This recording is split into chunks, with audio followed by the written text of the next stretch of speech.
Hi friends, മൗനം സമ്മതം രണ്ടാം ഭാഗത്തിന്റെ 330ാമത്തെ എപ്പിസോഡിലേക്ക് എല്ലാവർക്കും സ്വാഗതം.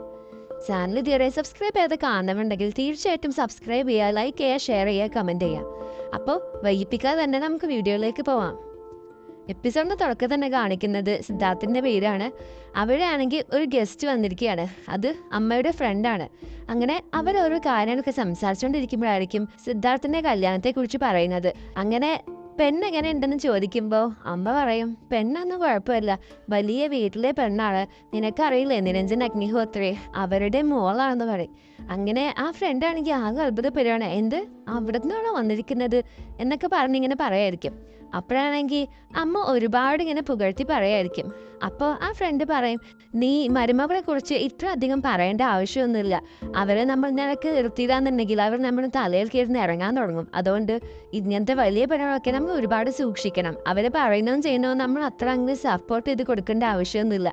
അവരൊക്കെ വളരെ അഹങ്കാരികളാണ് എന്നൊക്കെ പറഞ്ഞ് ജ്യോതിയെക്കുറിച്ച് വളരെ മോശമായിട്ട് പറഞ്ഞു കൊടുക്കുകയാണ്. അങ്ങനെ അമ്മയും പറയും, നീ പറഞ്ഞതൊക്കെ ശരിയാണെന്നാണ് തോന്നുന്നത്. അവൾ വന്നതിന് ശേഷം എൻ്റെ സിദ്ധാർത്ഥിനും കുറച്ച് മാറ്റങ്ങളൊക്കെ വന്നിട്ടുണ്ട്.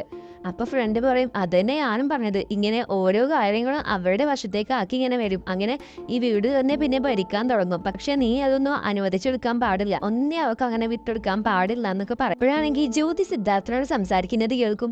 നിനക്ക് ഞാൻ ഇന്നലെ 5000 രൂപ തന്നിരുന്നില്ലേ, അതെല്ലാം നീ എന്തിനാണ് സാധനങ്ങളെല്ലാം വാങ്ങിച്ചത്?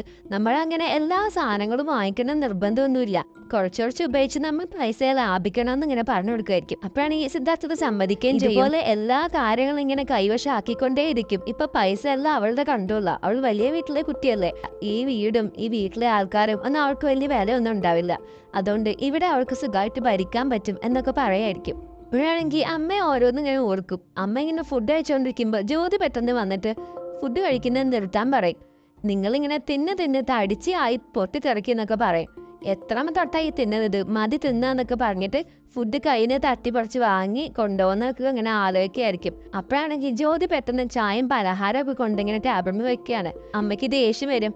അപ്പോൾ അമ്മ പറയും, നീ എന്തിനാ ഇപ്പൊ ഇതെല്ലാം കൊണ്ടുവന്നത്? നിന്നോട് ഞാൻ ഇവിടെ കൊണ്ടുവെക്കാൻ പറഞ്ഞു. അവർക്ക് വൃദ്ധമാണ്, കഴിക്കാൻ പറ്റില്ല എന്ന് പറയും. അപ്പൊ ആ ചേച്ചി പറയും, എനിക്ക് വൃദ്ധമൊന്നുമില്ല, അത് സാരമില്ല, കുഴപ്പമില്ല, പോട്ടെ എന്ന് പറയും. അപ്പൊ ആ ചേച്ചി പറയും, കണ്ടോ, നിന്നോട് എന്താ ഉണ്ടാക്കണ്ടെന്ന് പോലും ചോദിച്ചില്ല, ഒക്കെ അവളുടെ ഇഷ്ടത്തിന് എല്ലാം ചെയ്യുന്നത്. ഞാൻ പിന്നെ നിന്റെ വില കളയാതിരിക്കാൻ വേണ്ടിയിട്ടാണ് ഇപ്പൊ ഇവിടുന്ന് തിന്നുന്നത് എന്നൊക്കെ പറയും. അതുകൊണ്ട് നീ സൂക്ഷിച്ചോ, അവളെ നീ അത്ര അടുപ്പിക്കാൻ നിൽക്കണ്ട, അവക്കങ്ങനെ എല്ലാ സ്വാതന്ത്ര്യം കൊടുക്കണ്ടെന്ന് പറയും. പിന്നീട് കാണിക്കുന്ന നിരഞ്ജനെയാണ്. നിരഞ്ജനാണെങ്കിൽ തട്ടി കൊണ്ടുപോയാലെ വിളിച്ച് ചൂടാവായിരിക്കും. ഇത്ര ആൾക്കാരുണ്ടായിട്ടും ഒരു പെണ്ണെ നിയന്ത്രിക്കാൻ നിങ്ങൾക്ക് കഴിഞ്ഞില്ലല്ലോ എന്നൊക്കെ പറഞ്ഞിട്ട്. പിന്നീട് നിരഞ്ജൻ ഇങ്ങനെ ആലോചിക്കായിരിക്കും, എല്ലാ തവണയും അവൾ എന്നിങ്ങനെ തോൽപ്പിച്ചുകൊണ്ടിരിക്കുകയാണല്ലോ, അവൾക്ക് വെക്കുന്ന പണിയെല്ലാം നേരെ തിരിഞ്ഞ് എനിക്കാണ് കുത്തുന്നത്. പോയി അശോകനെ അവളിങ്ങനെ വലിച്ചെടുത്തോണ്ടിരിക്കുകയാണ്. അവനാണെങ്കിൽ എൻ്റെ കയ്യിലൊരു മഴത്തരി പോലെ ഇങ്ങനെ വീണോണ്ടിരിക്കുകയാണെന്നൊക്കെ പറയുമ്പോഴായിരിക്കും അശോക് വരുന്നത്. അങ്ങനെ പറഞ്ഞ മീറ്റിംഗ് എപ്പോഴാണ് നടക്കുന്നതെന്നൊക്കെ ചോദിക്കുമ്പോൾ ഇപ്പൊ നടക്കും എന്നൊക്കെ പറയും. അപ്പോഴാണെങ്കിൽ അശോക് പറയും, ആശയെ തട്ടിക്കൊണ്ടുപോയതും അങ്ങനെ അവൾക്ക് സംഭവിച്ച കാര്യങ്ങളെല്ലാം അച്ഛനോട് ഇങ്ങനെ പറയായിരിക്കും. അപ്പോഴാണെങ്കിൽ അച്ഛനൊന്നും അറിയാത്ത പോലെ, എന്ത്, അങ്ങനെയൊക്കെ സംഭവിച്ചോ? ഇപ്പൊ ഞാൻ പത്രത്തിൽ അങ്ങനെ വായിച്ചതേ ഉള്ളൂ, ഇതൊക്കെ ഇപ്പൊ സ്വാഭാവികമായിട്ട് നടന്നുകൊണ്ടിരിക്കുന്ന ഒരു കാര്യമാണ്, എന്നാൽ അങ്ങനെ സംഭവിച്ചത് വളരെ മോശമായി എന്നൊക്കെ ഞാൻ അച്ഛൻ പറയായിരിക്കും. അപ്പോൾ അശോക് പറയും, അതേ, പക്ഷെ നിർഭാഗ്യവശാൽ അവൾക്കാണെങ്കിൽ നമ്പർ പ്ലേറ്റ് ഓർമ്മയില്ല, എന്നാൽ ഇങ്ങനെ പട്ടാപ്പുകളൊക്കെ തട്ടിക്കൊണ്ടു വന്നാൽ വളരെ വിചിത്രമായ കാര്യമാണെന്നൊക്കെ പറയും. അങ്ങനെ അശോക് പറയും, അച്ഛനിന്ന് അവളുടെ പ്രസന്റേഷൻ ശ്രദ്ധിച്ചിരുന്നോ? എത്ര മനോഹരമായിട്ടാണ് അവൾ അത് ചെയ്തത്. അവളുടെ ഐഡിയകളെല്ലാം വളരെ വ്യത്യസ്തമായിരുന്നു. നമ്മളെന്ന് പറയുമ്പോൾ നമുക്ക് കുറെ പ്രൊജക്റ്റെല്ലാം ചെയ്ത് ചെയ്യാനുള്ളതാ, പക്ഷെ അവളുടെ ആദ്യത്തെ പ്രൊജക്റ്റായിരുന്നു, അത് തന്നെ അവൾ വിൻ ചെയ്തെന്ന് പറയുമ്പോൾ അതൊരു വളരെ വലിയ കാര്യമാണെന്നൊക്കെ പറയും. അപ്പോഴാണെങ്കിൽ നിരഞ്ജൻ പറയും, അതേ മോനെ, അവൻ ജയിച്ചതിന് എനിക്ക് സന്തോഷമുണ്ട്, പക്ഷേ നിന്നെക്കൊണ്ട് ജയിക്കാൻ കഴിഞ്ഞില്ലല്ലോ. ആ കാര്യത്തിൽ എനിക്ക് ഒരുപാട് സങ്കടവും ഉണ്ട്. നീ ഇതുവരെ ഒരു പ്രസന്റേഷൻ തോറ്റതായിട്ട് ഞാൻ കണ്ടിട്ടില്ല. നീ അവളെ സഹായിച്ചതുകൊണ്ട് മാത്രമാണ് അവൾ ജയിച്ചതെന്നാണ് എനിക്ക് തോന്നുന്നത്. അപ്പൊ അശോക് പറയും, അല്ല അച്ഛാ, അവൾ ഒരുപാട് വേണ്ടി പ്രയത്നിച്ചിട്ടുണ്ട്, അതും ചെറിയ കാര്യങ്ങൾ മാത്രമേ ഞാൻ സഹായിച്ചിട്ടുള്ളൂ. അതും അവൾ പറഞ്ഞതിനനുസരിച്ച് ഞാൻ എഴുതി കൊടുത്തു എന്ന് മാത്രമേ ഉള്ളൂ, അല്ലാതെ എന്റേതായിട്ടുള്ള ഐഡിയ ഒന്നും ഞാൻ അത് ഉൾപ്പെടുത്തിയിട്ടില്ല എന്നൊക്കെ പറഞ്ഞ് ആശയുടെ കാര്യം ഒരുപാട് ഇങ്ങനെ നല്ലതാക്കി പറയാണ്. എന്തായാലും അവളുടെ പ്രസന്റേഷൻ കമ്പനി ഏറ്റെടുത്തത് വളരെ നല്ല കാര്യമായിട്ട് എനിക്ക് തോന്നുന്നത്, അതിലെനിക്ക് ഒരുപാട് സന്തോഷമായി എന്നൊക്കെ പറയും. അപ്പോഴായിരിക്കും അവിടേക്ക് ഒരാൾ വന്നിട്ട്, അശോക് സാറെ ആരോ കാണാൻ വന്നിട്ടുണ്ടെന്ന് പറയും. അങ്ങനെ അശോക് ആണെങ്കിൽ അവിടെ നിന്ന് പോവാണ്. അപ്പോൾ നിരഞ്ജൻ വിചാരിക്കും, എന്തൊക്കെ സംഭവിച്ചാലും നിന്റെ ഈ പ്രൊജക്റ്റ് നടത്താൻ ഞാൻ സമ്മതിക്കില്ല. ഞാൻ എന്തൊക്കെ ചെയ്താലും അതിൽ നിന്നൊക്കെ നീ ഊരി പോന്നുകൊണ്ടിരിക്കുകയാണ്. പക്ഷേ ഈ നിരഞ്ജൻ ഒരു കാര്യം തുടങ്ങി വെച്ചാൽ അത് അവസാനിപ്പിച്ചിട്ടേ അടങ്ങൂ. അതുകൊണ്ട് ഇതിൽ നിന്ന് നിനക്ക് ഇനി ഒരിക്കലും രക്ഷപ്പെടാൻ പറ്റില്ല. നിന്നെ അശോകിനെ വേർപിരിക്കുന്ന കാര്യം ഞാൻ ഒരിക്കലും നിർത്താൻ പോകുന്നില്ല. അതെന്താണ് ഞാൻ ചെയ്തിരിക്കുന്നത് പറയാം. പിന്നീട് കാണിക്കുന്നത് ജ്യോതിയാണ്. ജ്യോതി ഇങ്ങനെ പച്ചക്കറി അറിഞ്ഞുകൊണ്ടിരിക്കുമ്പോഴായിരിക്കും അമ്മയ്ക്ക് ആ ഫ്രണ്ട് പറഞ്ഞ കാരണമുള്ള ഓർമ്മ വരുന്നത്. അങ്ങനെ അമ്മ പറയും, അങ്ങനെ ഇപ്പം എന്നോട് ചോദിക്കാതെ നീ ഇവിടെ ഒന്നും ഉണ്ടാക്കണ്ടെന്ന് പറഞ്ഞിട്ട് മനഃപൂർവ്വം ജ്യോതിയുടെ അടുത്തേക്ക് പ്രശ്നം ഉണ്ടാക്കാൻ ചെല്ലുകയാണ്. ജ്യോതിയോട് പറയും, നിന്നോട് ആരാ പറഞ്ഞത് ഇതിൽ കട്ട് ചെയ്യാൻ? എനിക്കിപ്പോൾ ഇതല്ല കഴിക്കേണ്ടത്, ഞാൻ പറയുന്നവർ ഉണ്ടാക്കിയാൽ മതി. അങ്ങനെ നിന്റെ ഇഷ്ടത്തിന് ഇവിടെ ഒന്നും ഉണ്ടാക്കേണ്ട ആവശ്യമില്ല. ഇപ്പം എനിക്ക് ഈ പച്ചക്കറി തിന്നണ്ട, അതുകൊണ്ട് നീ ഇത് ഉണ്ടാക്കണ്ട, എന്നോട് ചോദിക്കാതെ നീ ഒന്നും ഉണ്ടാക്കാൻ നിൽക്കണ്ട ഇവിടെ എന്ന് പറയും. അപ്പോൾ ജ്യോതി പറയും, അമ്മ അത് ഞാൻ എന്തിനാ നിങ്ങളോട് അങ്ങനെ ചോദിച്ചിട്ടല്ലല്ലോ ഉണ്ടാക്കാറുള്ളത്, അമ്മ എന്നോട് അങ്ങനെ ഒന്നും പറയാറുമില്ലല്ലോ, അതുകൊണ്ടാണ് ഞാൻ ഉണ്ടാക്കിയത്. പിന്നെ ഇതേതായാലും വെട്ടി കഴിഞ്ഞില്ല, ഇനി ഇത് രാത്രിക്കൊക്കെ ആക്കി അത് കേടൊന്ന് പോയില്ല എന്ന് പറയും. അപ്പം അമ്മ പറയും, ഇവിടെ ഞാനാണോ നീയാണോ തീരുമാനിക്കുന്നത്? ഈ വീട്ടിൽ ഏറ്റവും മുതിർന്നത് ഞാനാ, അതുകൊണ്ട് ഞാൻ പറയുന്നത് നീ ഉണ്ടാക്കിയാൽ മതി. ഇപ്പം എനിക്കിത് വേണ്ട, ഇപ്പം എനിക്ക് പക്കോട ഉണ്ടാക്കിയാൽ മതി എന്ന് പറയും. അങ്ങനെ ജ്യോതി പറയും, എന്നാൽ ശരി, ഇനിയും ഇത് ഞാൻ അമ്മയോട് ചോദിച്ചിട്ടെല്ലാം ഉണ്ടാക്കുന്നുള്ളൂ, ഇപ്പം ഞാൻ അമ്മ പറഞ്ഞിട്ട് ഉണ്ടാക്കാന്ന് പറഞ്ഞിട്ട് പോകും. അങ്ങനെ അമ്മ ഇങ്ങനെ ആലോചിക്കും, ഈ കിച്ചൻ്റെ അധികാരമൊക്കെ എനിക്കാ ഉള്ളത്, അതുകൊണ്ട് നീ ഇനി എന്നോട് ചോദിക്കാതെ ഒന്നും ഉണ്ടാക്കാൻ നിൽക്കൊന്നും വേണ്ടെന്ന് ഇങ്ങനെ മനസ്സിലാകും. പിന്നീട് കാണിക്കുന്നത് അൻകുഷിനെയാണ്. അൻകുഷാണെങ്കിൽ ഒറ്റയ്ക്ക് മുറിവ് ഇങ്ങനെ കെട്ടിയായിരിക്കും. അപ്പോഴാണ് അങ്ങോട്ട് കാലന്തി വരുന്നത്. അപ്പോൾ അൻകുഷ് മൈൻഡ് ചെയ്തിരിക്കുമ്പോൾ കാലന്തി ആണെങ്കിൽ ഒരു കത്തി കാണിച്ചുകൊണ്ട് അൻകുഷിനെ ഭീഷണിപ്പെടുത്തുകയാണ്. അപ്പോൾ അൻകുഷ് പോകാൻ നിൽക്കുമ്പോൾ അൻകുഷിനെ പിടിച്ചു വെച്ചിട്ട് കത്തി ഇങ്ങനെ കഴുത്തിൽ വെച്ചുകൊണ്ട് ഇങ്ങനെ മര്യാദക്ക് അടങ്ങിയിരുന്നോ, അല്ലെങ്കിൽ ഇത് തട്ടിക്കൂടി പറഞ്ഞിട്ട് കാര്യം ഉണ്ടാവില്ല എന്ന് പറഞ്ഞിട്ട് അർജുനെ കൊണ്ട് ആ കത്തി പിടിപ്പിക്കുകയാണ്. അർജുൻ ആണെങ്കിൽ പേടിച്ച വിധത്തിൽ കത്തിയെല്ലാം പിടിച്ചിങ്ങനെ നിൽക്കുകയാണ് വിറച്ചിട്ട്. അങ്ങനെ കാലന്തി പറയും, നീ ഇതിൽ വലിയ പ്രശ്നം ഉണ്ടാക്കേണ്ട ആവശ്യമൊന്നുമില്ല, ഈ മഞ്ഞൾ പുരട്ടി ആ മുറി മാറത്തേ ഉള്ളൂ. പിന്നെ ഈ മുറിവായ എന്തായാലും വേദന ഉണ്ടാവുന്ന എല്ലാവർക്കും അറിയാം, ഈ മുറിവ് വേദനയൊക്കെ എല്ലാവർക്കും ഉള്ളത് തന്നെയാണ്, നിനക്ക് മാത്രം ഇല്ലാതിരിക്കുകയൊന്നുമില്ല, അതുകൊണ്ട് നീ വേദന ഇല്ലാന്നും പറഞ്ഞ് രക്ഷപ്പെടാൻ നോക്കൊന്നും വേണ്ട. ഇത് ഞാൻ കെട്ടിട്ടെന്ന് വിചാരിച്ച് നിനക്ക് ഒരു കുഴപ്പം ഉണ്ടാകാൻ പോകുന്നില്ല, ഒരു 5 മിനിറ്റിൽ ഇത് മാറിക്കോളൂ എന്ന് പറഞ്ഞിട്ട് ഇങ്ങനെ കെട്ടിക്കൊടുക്കുകയാണ്. തള്ളേ, മര്യാദയ്ക്ക് തനക്കാതെ കത്തി പിടിച്ചോ, അല്ലാന്നുണ്ടെങ്കിൽ എൻ്റെ കഴുത്തിലെങ്കിൽ അത് കൊണ്ടുകഴിഞ്ഞാൽ പിന്നെ പറഞ്ഞിട്ട് കാര്യം ഉണ്ടായിരുന്നു ഇങ്ങനെ പേടിച്ചിട്ട് പറയാണ്. അപ്പോഴാണെങ്കിൽ അവരെ ഞാൻ നിർബന്ധിച്ചിട്ട് അങ്കുഷിൻ്റെ കാലിൽ ആ മരുന്നെല്ലാം കെട്ടിക്കൊടുക്കുകയാണ്. അങ്ങനെ കാലന്തി പറയും, ഇതാ എല്ലാം കഴിഞ്ഞു, ഇത്രയേ ഉള്ളൂ പണി, ഇതാ ഇനി ഇത് 5 മിനിറ്റിൽ എല്ലാം മാറിക്കോളൂ എന്ന് പറഞ്ഞിട്ട് അവരവിടുന്ന് പോകുന്നത് കയറിക്കും. അപ്പോഴാണെങ്കിൽ അൻകുഷ് പറയും, ഓ ഇതെല്ലാം എന്താ ഞാൻ പേടിക്കുന്നതാണ് നിങ്ങൾ വിചാരിച്ചത്, ഒരു കത്തിയും കൊണ്ടങ്ങ് വന്നാൽ ഞാനങ്ങ് പേരണ്ട് പോകുമൊന്നുമില്ല. പിന്നീട് അൻകുഷിനാണെന്ന് തോന്നും, അല്ല വേദനയ്ക്ക് എന്തോ ചെറിയ മാറ്റങ്ങളൊക്കെ തോന്നുന്നുണ്ടല്ലോ എന്ന്. പിന്നീട് കാണിക്കുന്നത് ഒരുപാട് ഹാപ്പി ആയിട്ടിരുന്ന ആശയാണ്. അപ്പോഴാണ് ആശ ഭരതിനെ കാണുന്നത്. അങ്ങനെ ഭരതിനോട് പ്രസന്റേഷനിൽ ഫസ്റ്റ് കിട്ടിയ കാര്യമൊക്കെ പറയും. അപ്പോൾ ഭരതിന് ഒരുപാട് സന്തോഷമാവും. അങ്ങനെ ഭരത് കൺഗ്രാറ്റുലേഷൻ ഒക്കെ പറയും. പിന്നെയാണെങ്കിൽ ഭരത് കയ്യിലുള്ള മുറിവ് കാണും. അങ്ങനെ ആശയോട് തിരക്കുമ്പോൾ ആശ പറയും, അത് കുറച്ച് കുണ്ടകൾ എൻ്റെ പിറകെ വന്നു, അപ്പം സംഭവിച്ചതാണെന്നല്ല എന്ന് പറയും. അപ്പോഴാണെങ്കിൽ ഭരത് പറയും, എന്നാൽ ഞാൻ ഇപ്പം തന്നെ പോലീസ് സ്റ്റേഷനിൽ പോവാന്ന്. അപ്പം ആശ പറയും, അതൊന്നും കുഴപ്പമില്ല, അതൊക്കെ കഴിഞ്ഞില്ല, ഇപ്പം എന്തെങ്കിലും സേഫായി ഞാൻ വീട്ടിലെത്തില്ല, അവരുടെ മുഖമാണെങ്കിൽ എനിക്ക് ഓർമ്മ പോലുമില്ല, അതൊക്കെ പോട്ടെ. ഇന്നത്തെ വിജയത്തിന് കാരണം എന്താണെന്ന് ഭരതേട്ടനെ അറിയോ? അത് അശോകാണ്. അശോകനെ കറക്റ്റ് സമയത്തിന് ഹെൽപ്പ് ചെയ്തുകൊണ്ടാണ് എനിക്കിങ്ങനെ കിട്ടിയതെന്ന് പറയും. അപ്പോഴാണെങ്കിൽ ഭരതേട്ടന് ഒരുപാട് സന്തോഷമാവും. അങ്ങനെ ഭരതേട്ടൻ പറയും, അല്ല നിന്റെ ഈ സന്തോഷ സമയത്ത് നിനക്ക് ഈ ചേട്ടൻ എന്താ എനിക്ക് തരണ്ടെന്ന് പറയും. അപ്പൊ ആശ പറയും, ഞാൻ എന്ത് വെച്ചാലും ചേട്ടൻ തരുമോ പറയും. അപ്പൊ ഭരത് പറയും, അതെ നീ എന്ത് വേണമെന്ന് ചോദിച്ചോ, നീ എൻ്റെ അനിയത്തെ പോലെയല്ലേ, അപ്പം നിനക്ക് ഞാൻ എന്തും തരാന്ന് പറയും. അപ്പോഴാണെങ്കിൽ ആശ ചോദിക്കും, അങ്ങനെയാണെങ്കിൽ സോജേട്ടത്തിയുടെ അവകാശങ്ങളൊക്കെ സോജച്ചിക്ക് തിരിച്ചു കൊടുക്കുമെന്ന് പറയും. അപ്പോഴാണെങ്കിൽ ഭരത് ആകെ ഷോക്കാവാണ്. ഭരതനെ തിരിച്ച് പറയാനായിട്ട് മറുപടി ഒന്നും കിട്ടുന്നില്ല. അപ്പൊ ആശ പറയും, എന്തു പറ്റി ഭരതേട്ടാ? ഭരതനല്ലേ പറഞ്ഞത് ഞാൻ ചോദിച്ചാൽ എന്തെന്തരും എനിക്ക് സഹോദരിയെ പോലെയാണെന്നൊക്കെ. ഈ കാര്യം ഭരതേട്ടന് സാധിച്ചു തരാൻ പറ്റില്ലേ? സോജേച്ചിയെ കുറിച്ചൊന്ന് ആലോചിച്ച് നോക്കൂ. സോജേച്ചി ഇപ്പോഴും ഭരതേട്ടൻ്റെ പേരിലാണ് ജീവിച്ചുകൊണ്ടിരിക്കുന്നത് തന്നെ. ഭരതേട്ടനെ അത്രയ്ക്ക് സോജേച്ചിക്ക് ഇഷ്ടമുണ്ട്.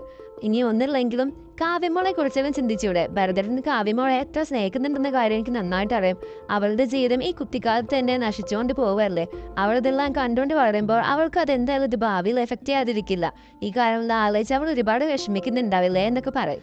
മാനസിക്ക് നിങ്ങൾ പോയാൽ വേറൊരു ഭർത്താവിനെ കിട്ടും, പക്ഷേ കാവ്യമോൾക്ക് നിങ്ങൾ പോയാൽ വേറൊരു നല്ല അച്ഛനെ കിട്ടില്ല. ഞങ്ങൾ ഭരതേട്ടനെ നിർബന്ധിക്കുന്നില്ല, പക്ഷേ ഭരതേട്ടൻ ഇത്തവണ നല്ലൊരു തീരുമാനം എടുക്കുമെന്ന് ഞങ്ങൾ വിചാരിക്കുന്നു. നന്നായി ആലോചിച്ചിട്ട് നല്ലൊരു തീരുമാനം തന്നെ എടുക്കുമെന്ന് ഞാൻ പ്രതീക്ഷിക്കുന്നു എന്ന് പറയും. അപ്പോഴാണെങ്കിൽ ഭരതേട്ടൻ ആശയുടെ തലം ഇങ്ങനെ കൈ വെച്ചിട്ട് ഒന്ന് ചിരിച്ചിട്ട് അവിടെ നിന്ന് പോവുകയാണ്. നിട് കാണിക്കുന്നത് ജ്യോതി വിഷമിച്ചുകൊണ്ടിരിക്കുമ്പോൾ സിദ്ധാർത്ഥ് കാര്യങ്ങൾ അന്വേഷിക്കുകയാണ്. അപ്പൊ ജ്യോതി പറയും, ഇപ്പം എന്താണെന്ന് അറിയില്ല, അമ്മ ചെറിയ ചെറിയ കാര്യത്തിന് ഇങ്ങനെ വെറുതെ ദേഷ്യം പിടിക്കുകയാണെന്ന് പറഞ്ഞിട്ട് അവിടെ ഉണ്ടായ കാര്യങ്ങളൊക്കെ പറയായിരിക്കും. അപ്പൊ സിദ്ധാർത്ഥ് പറയും, നീ തന്നെ പറഞ്ഞില്ലേ ചെറിയ ചെറിയ കാര്യങ്ങൾക്കാണെന്ന്, അപ്പോൾ അതെല്ലാം നീ അങ്ങ് വിട്ടറിഞ്ഞാൽ മതി, അതൊന്നും നീ തലയിലെടുക്കാൻ നിൽക്കണ്ടെന്ന് പറയും. അപ്പം ജ്യോതി പറയും, പക്ഷെ ഇത് അങ്ങനെയല്ല, എനിക്ക് അറിയില്ല എന്താ ചെയ്യേണ്ടതെന്ന്. അപ്പോഴാണെങ്കിൽ സിദ്ധാർത്ഥ് പറയും, പക്ഷെ എനിക്ക് നിന്നെ വിശ്വാസമുണ്ട്, ഈ പ്രശ്നങ്ങൾക്കെല്ലാം ഒരു സൊല്യൂഷൻ നീ തന്നെയാണ്, ഇതെങ്ങനെ ഹാൻഡിൽ ചെയ്യണമെന്ന് എനിക്ക് നന്നായിട്ട് അറിയാം, ഓൾ ദി ബെസ്റ്റ് എന്നൊക്കെ പറഞ്ഞിട്ട് അങ്ങനെ ജ്യോതി അവിടുന്ന് പോവാണ്. പിന്നീട് കാണിക്കുന്നത് ആശയെ അഞ്ജലിയാണ്. ആശയാണെങ്കിൽ വെറുതെ കണ്ടിട്ട് അഞ്ജലി ആശയുടെ പിറകെ തന്നെ ഓടി വന്നിരിക്കുകയാണ്. നിനക്ക് എന്താ പറ്റിയത്? എത്ര നേരം നിനക്ക് ഞാൻ വിളിച്ചു, ഫോൺ സ്വിച്ച് ഓഫ് ആണെന്നെ കാണിച്ചുകൊണ്ടിരിക്കുകയാണല്ലോ, നീ ഇങ്ങോട്ട് വിളിച്ചിട്ട് പിന്നെ നിനക്ക് വിളിക്കുമ്പോൾ എന്താ തിരിച്ച് കിട്ടാത്തതെന്നൊക്കെ ചോദിക്കുകയാണ്. അപ്പോഴാണെങ്കിൽ ആശ ഇങ്ങനെ വിഷമിച്ച് ഇങ്ങനെ ഇരിക്കും. അപ്പോഴാണെങ്കിൽ അഞ്ജലി പെട്ടെന്ന് ഇങ്ങനെ എന്ത് പറ്റിയ ആശയെ വയ്ക്കും. അപ്പോൾ ആശ പറയും, അതമ്മേ പ്രൊജക്റ്റിൻ്റെ കാര്യം എന്ന് പറയുമ്പോൾ അഞ്ജലി പറയും, ആണോ, അത് സാരമില്ല, ജയം തോൽവിയൊക്കെ എല്ലാവർക്കും ഉണ്ടായിക്കൊണ്ടിരിക്കും, പക്ഷെ നമ്മളതൊരിക്കലും വിട്ടുകൊടുക്കാൻ പാടില്ല, നമ്മളതൊക്കെ അതിജീവിക്കണം എന്നൊക്കെ പറഞ്ഞിങ്ങനെ ഇങ്ങനെ പ്രസംഗിച്ചുകൊണ്ടിരിക്കുകയായിരിക്കും. അപ്പോഴാണെങ്കിൽ ആശയ്ക്ക് ഇതെല്ലാം കേട്ടുകൊണ്ട് പെട്ടെന്ന് ചിരി എന്ന് അങ്ങനെ ആശ പൊട്ടിച്ചിരിക്കുകയാണ്. അപ്പം അഞ്ജലി ചോദിക്കും, അല്ല എന്തിനാ ഇപ്പം ഇങ്ങനെ ചിരിക്കുന്നത്, ഇങ്ങനെ ചിരിക്കാൻ മാത്രം എന്താ ഉണ്ടായെന്ന് പറയും. അപ്പം ആശ പറയും, അമ്മ പ്രസൻറ്റേഷനിൽ ഞാനാണ് ജയിച്ചത്, ഞാൻ പിന്നെ എൻ്റെ ആക്ടിങ് സ്കിൽസ് അമ്മയ്ക്ക് കാണിച്ചു തരായിരുന്നു ഇപ്പോൾ എന്ന് പറഞ്ഞിട്ട് ആശയാണെങ്കിൽ അഞ്ജലിയും കൊണ്ട് അവിടെ നിന്ന് ഇങ്ങനെ കറങ്ങിക്കൊണ്ടിരിക്കുകയായിരിക്കും. അപ്പോഴാണെങ്കിൽ പെട്ടെന്ന് ആശയുടെ കൈ വേദന എടുക്കും. അപ്പോൾ അഞ്ജലിയെ നോക്കുമ്പോൾ ആശയുടെ കൈമ ആ മുറിവ് ഇങ്ങനെ കെട്ടിയിരിക്കുന്ന കാണും. അപ്പോൾ അഞ്ജലി ചോദിക്കും, ഇത് എന്ത് പറ്റിയത്? അങ്ങനെ അഞ്ജലി ആകെ ടെൻഷനായിരിക്കുമ്പോൾ ആശ പറയും, അതമ്മ കുറച്ച് ഗുണ്ടകളുടെ പിറകെ കൂടിയിരുന്നു, അവരുടെ കഴിയാണ് എനിക്ക് രക്ഷപ്പെട്ടെന്ന് പറയും. ഇത് കൂടി കേൾക്കുമ്പോൾ അഞ്ജലി ആകെ പേടിച്ചു പോവാണ്. അങ്ങനെ ആശയോട് ഒരുപാട് പറയും, എന്നിട്ട് നീ എന്താ എന്നോടൊന്ന് പറയാഞ്ഞത്, നിനക്ക് അവർ ഇതേ ഉപദ്രവിച്ചു അങ്ങനെയൊക്കെ ചോദിച്ചിട്ട് അഞ്ജലി ഒരുപാട് പേടിച്ചു പോവാണ്. അപ്പോൾ ആശ പറയും, ഇല്ല അമ്മ അങ്ങനൊന്നും ഇല്ല, അമ്മ ഇങ്ങനെ ടെൻഷനാകുന്ന പറഞ്ഞിട്ട് എനിക്ക് എന്നെ പേടിയാവുന്നു, എനിക്കിപ്പോൾ ഒരു കുഴപ്പമില്ല, ഞാനിപ്പോൾ സുഖമായിട്ട് അമ്മയുടെ മുമ്പിൽ നിൽക്കുന്നില്ല എന്ന് പറയും. അങ്ങനെ അതഴിച്ച് ആ മുറിവ് നോക്കാൻ നിൽക്കുമ്പോൾ ആശ പറയും, അതെനിക്ക് അശോക് കെട്ടിയതൊന്നാണ്, ഇപ്പോൾ കുഴപ്പമൊന്നുമില്ല, അത് അവിടെ നിന്നോട്ടെന്ന് പറയും. അപ്പം അഞ്ജലിക്ക് സമാധാനമാവാണ്. അങ്ങനെ അഞ്ജലി അത് അവിടെ വിടുകയാണ്. എന്നിട്ട് അപ്പം അഞ്ജലി പറയും, എന്നാലും നീ എന്താ എനിക്ക് ഒന്ന് ഫോൺ വിളിച്ച് പറയാഞ്ഞത്, നിനക്ക് എന്നാൽ അവിടെ നിന്ന് നേരെ ഇങ്ങോട്ട് വന്നുകൂടായിരുന്നു, എന്തിനാ പ്രസന്റേഷൻ ഒക്കെ ചെയ്യാൻ പോയെന്ന് പറയും. അതിനെ ഞാൻ അമ്മയെ വിളിച്ചിരുന്നത്, പക്ഷെ അപ്പോഴാണെങ്കിൽ എൻ്റെ ഫോൺ ബാറ്ററി തീർന്നുകൊണ്ട് സ്വിച്ച് ഓഫ് ആയി, പിന്നെ എനിക്ക് അമ്മയെ വിളിക്കാനും പറ്റില്ല. പിന്നെ അമ്മക്ക് അറിയുന്നതല്ലേ ഈ പ്രസന്റേഷൻ എനിക്ക് എത്രത്തോളം ഇമ്പോർട്ടൻ്റ് ആയിരുന്നു എന്ന്. അമ്മയ്ക്ക് വേണ്ടിയാണ് ഞാൻ ഈ പ്രസന്റേഷൻ എല്ലാം ചെയ്തത്, അതുകൊണ്ട് എൻ്റെ ഈ ജയം എന്ന് പറയുന്നത് എൻ്റെതല്ല, അത് അമ്മ ജയിച്ചതുപോലെയാണെന്ന് പറയും. അപ്പോൾ അഞ്ജലി ആശയെ കെട്ടിപ്പിടിച്ചുകൊണ്ട് പറയും, ഇത് എൻ്റെ ജയമല്ല, ഇത് നമ്മുടെ ജയമാണെന്ന് പറഞ്ഞിട്ട് ആശയ ഇങ്ങനെ കെട്ടിപ്പിടിക്കായിരിക്കും. എന്നിട്ട് പിന്നെ അഞ്ജലി വിചാരിക്കും, ആശയെ ജയിച്ചത് ഒരിക്കലും സാറിന് ഇഷ്ടപ്പെട്ടിട്ടുണ്ടാവില്ല, അതുകൊണ്ട് അവരെന്തെങ്കിലുമൊക്കെ ചെയ്ത് ആശയെ തകർക്കാൻ വേണ്ടി നോക്കും, എന്തൊക്കെയാണ് അവർ ചെയ്യാൻ പോകുന്നതെന്ന് ആലോചിച്ചിങ്ങനെ അഞ്ജലി പേടിച്ചിങ്ങനെ ഇരിക്കും. ഇതോടുകൂടി നമ്മുടെ 330ാമത്തെ എപ്പിസോഡ് അവസാനിക്കുകയാണ്. അപ്പോൾ ഇനി എന്തൊക്കെ സംഭവിക്കുന്നതെന്ന് നമുക്ക് അടുത്ത എപ്പിസോഡിൽ കാണാം. പിന്നെ എനിക്ക് നിങ്ങളോട് ഈ എപ്പിസോഡ് അവസാനിക്കുന്നതിന് മുമ്പ് ഒരു ചെറിയ കാര്യം പറയാനുണ്ട്. എന്താണെന്ന് വെച്ചാൽ കേൾക്കുമ്പോൾ നിങ്ങൾക്ക് കുറച്ച് ദേഷ്യമൊക്കെ വരും, പക്ഷേ എന്ത് ചെയ്യാനാ ഗൈസ്, നമ്മളിത് മനഃപൂർവ്വം ചെയ്യുന്നതല്ല. എന്തായാലും ഞാൻ കാര്യം എന്താണെന്ന് പറയാം. എന്താണെന്ന് വെച്ചാൽ നമ്മുടെ ഈ യൂട്യൂബ് ചാനൽ നമ്മൾ ഇനി കുറച്ച് ദിവസം കഴിഞ്ഞിട്ടായിരിക്കും വീഡിയോ അപ്ലോഡ് ചെയ്യുന്നത്. എന്താണെന്ന് വെച്ചാൽ നമ്മുടെ യൂട്യൂബ് ചാനലിൽ നിന്ന്, അതായത് ഇത്ര ദിവസത്തിന് ഒന്ന് അപ്ലോഡ് ചെയ്യരുത് എന്നുള്ളൊരു കാര്യമുണ്ട്. അത് ഇത്രത്തോളം പേരൊക്കെ പറഞ്ഞാൽ മനസ്സിലാവുമെന്ന് അറിയില്ല. ഇനി ഞാനത് പറയുമ്പോൾ കൂടുതൽ പേരും ഞാൻ വെറുതെ ഒരു നാടകം ഉണ്ടാക്കി പറയാണ്, അതിനു വേണ്ടിയാണ് ഇതിനു വേണ്ടിയാണ് എന്നൊക്കെ കുറേ പേര് പറഞ്ഞ് എനിക്കറിയാം. പക്ഷേ ഇപ്പം എന്താണെന്ന് വെച്ചാൽ ഇനി കുറച്ച് ദിവസത്തിന് നമ്മൾ യൂട്യൂബിൽ വീഡിയോ അപ്ലോഡ് ചെയ്യുന്നതായിരിക്കില്ല. ഇത് പറയുമ്പോൾ നിങ്ങൾക്ക് ഒരുപാട് പേർക്ക് നല്ല ദേഷ്യം വരുന്നുണ്ടാവും, പക്ഷെ നമ്മളിത് മനഃപൂർവ്വം ചെയ്യുന്നതല്ല ഗൈസ്. നമുക്കിതിങ്ങനെ യൂട്യൂബ് ഇങ്ങനെ ഒരു ചെറിയൊരു പണി കിട്ടിയിട്ടുണ്ട്, അതുകൊണ്ടാണ് ഇങ്ങനെ ചെയ്യേണ്ടി വരുന്നത്. ഇത് കേൾക്കുമ്പോൾ എനിക്ക് ഉറപ്പാണ് കുറേ പേര് മിക്കവാറും കമൻറ്റിൽ പറയുന്നുണ്ടായിരിക്കും, എന്തോ നാടകമാണ്, പുതിയ അടവ് അടുത്തത് തുടങ്ങി, എനിക്ക് എപ്പോഴേ അറിയാമായിരുന്നു, അങ്ങനെ ഇങ്ങനെ അത് കിട്ടാനാണ് ഇത് കിട്ടാനെന്നൊക്കെ പറഞ്ഞ് കുറേ പേര് പറയുന്നത് എനിക്കറിയാം. പക്ഷേ എന്തായാലും നമുക്കിങ്ങനെ ചെയ്യേണ്ടതാണ്, നമുക്കിത് ചെയ്യാതിരിക്കാൻ പറ്റില്ല. നമ്മൾ പറ്റില്ല എന്നുകൊണ്ട് വീണ്ടും അപ്ലോഡ് ചെയ്യാണ്ടിരുന്നാൽ അത് ശരിയല്ലല്ലോ. അപ്പോൾ യൂട്യൂബിൽ നിന്ന് നമുക്ക് ഇനി ഒരു ഇമെയിൽ വരുന്നത് വേറെ, അതായത് ഈ ഒരു വീഡിയോ അപ്ലോഡ് ചെയ്യാൻ ചെയ്ത് കഴിഞ്ഞു, ഇനി ഒരു വീഡിയോ അപ്ലോഡ് ചെയ്യണമെന്നുണ്ടെങ്കിൽ അതിനെ യൂട്യൂബിൽ നിന്ന് ഒരു ഇമെയിൽ വരണം, ഓക്കെ ആണെന്ന് പറഞ്ഞിട്ട്. അതിനുശേഷം മാത്രമേ നമുക്കിനി ഒരു വീഡിയോ അപ്ലോഡ് ചെയ്യാൻ പറ്റുള്ളൂ. അപ്പോൾ അത് എന്തായാലും കുറേ ദിവസമൊന്നും ഉണ്ടാവില്ല, ഐ മീൻ ഒരു മാസം 2 മാസം അങ്ങനെയൊന്നുമില്ല.